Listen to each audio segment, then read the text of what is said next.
I've been trying to prove to people for years that there's some sort of being in reality with us.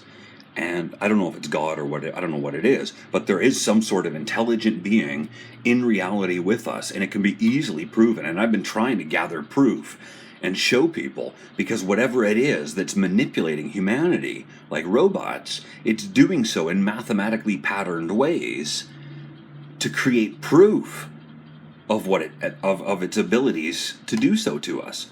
All right, there's this website that showed up called colonasucks.com, and within it is the story of our lives, or mostly my life, and it's called Earth's Cryptic Story. But anyway, this shows the patterns in the design of the English language, and how we were all created on certain days and given certain names and initials and times we were born to create these freaking mathematical patterns to show that basically a way of showing that the being exists, and it's manipulating like tons of aspects of reality.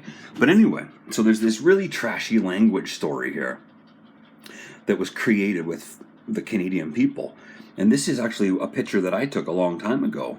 And you can see there's like an eye there, a nose there, and like a sucking mouth right there. And it's combined with a letter L, because that's what the being does.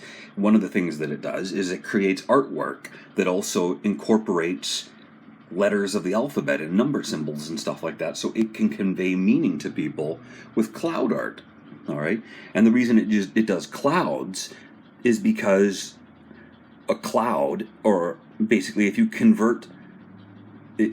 the word cloud and you break it up, you get C, which is me, and then loud. All right, and usually what's loud is noise, and if you just replace the SE in noise with a Z, you get C noise. All right, so we're seeing clouds. We're seeing the noise. We're seeing the language. It's like sign language, all right? And if you take those letters, like C, noise, and you convert them to numbers, you get pi, 3.1415926. All right, so that's part of its story, and that's why it's doing cloud art. And here's an example of how we're being like telepathically mind controlled as a people. Yesterday I was having a coffee sitting outside, and I was really bored, and then suddenly I got an idea to just take a picture of those clouds. Now if you look at these, you don't really see anything right away. At least this is a huge portion of the sky, all right, compressed down into a friggin' image. So I couldn't focus on all of this at once. So I just took the friggin' picture, and then I came inside and I started to look at it. Now if you imagine like a human face and a camera pointing down on an angle, you get like an eye here, an eye there, a nose there, and that comes down to the chin with like the mouth open, and that would be like the cheek there. So it's like a face down on an angle, which isn't really much, but I realized a long time ago that whatever it's doing, it'll like create art so that everything's upside down, twisted, turned, or whatever. So if you rotate this image, suddenly you see what the hell is there, and it's like, holy shit.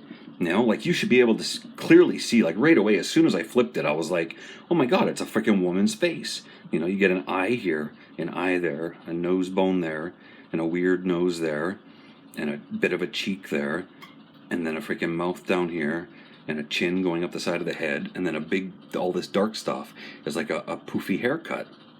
And I'm like, which is usually the type of haircut you'd find on like a really like a trailer park trash type woman with like a really shitty perm or something like that.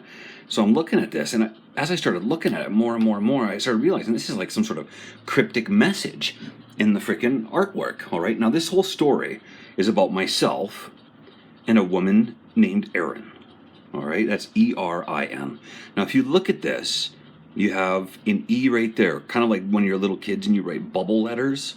So you get a capital E right there, and then the nose bone and the eyebrow create an R, and then you have like a penis shape up here, but it's actually a lowercase I, and then an N right there. So it says Erin. So this artwork is symbolic of Erin. Now, if you pay attention to the way the art is created, it's got some aspects to it. Like the nose comes down and it's almost like a twisted pig nose with big nostrils, like a snout. All right. So it's like saying that Aaron is a pig. All right. And then here you got the eyes, which are close together, which is a sign of mental retardation. All right. Plus you got a penis in the mind, which is like saying that Aaron is a fucked in the mind retarded pig. All right. And then if you look here very faintly, you can see what looks almost like a penis, and that all of this mess would be as if being cum on the face. So as if saying she's a fucked in the mind retarded whore pig. All right. But also at the same time, it looks like one of these things called a pogo, which has to do with the Okanagan Valley has a monster in the lake called the Ogopogo, and as well Pogo the Clown.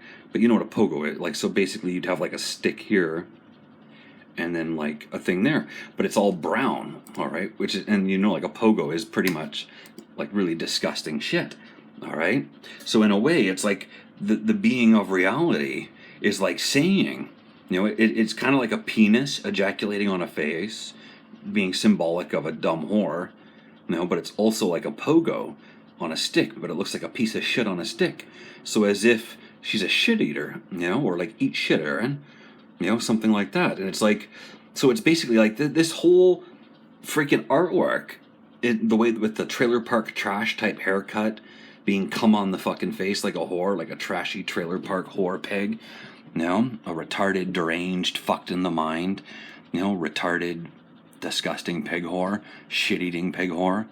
You know what I mean? Like that's what the supreme being of reality is trying to say, to describe the Aaron woman. You know, it's like, holy shit, we gotta like find every single Aaron Zimmer in the world and make them aware of this, and then find out who the real Aaron is, because she's supposed to be the goddess queen of Earth. You know, so we gotta make her aware that basically like the Canadians and the English and stuff like that have been premeditating the molestation and rape of us for a language story, you know, and basically trying to make her the most important woman ever, being a dumb white trash trailer park fucked in the mind retarded shit-eating pig whore. You know, it's like those aren't just my opinions. That's actually like, that's what some being manifested in the sky as a sign to basically like say, like, that's what the universe thinks of her. You know, it's like we gotta like take this proof of information and make everyone aware of it, like that there is some sort of being in reality with us. You know, it's just like humanity should know that the Canadian government and stuff like that, government employees, have been participating in the ritualistic molestation and rape and violation of citizens for amusement. You know, it's just sickening. We have to like tell her.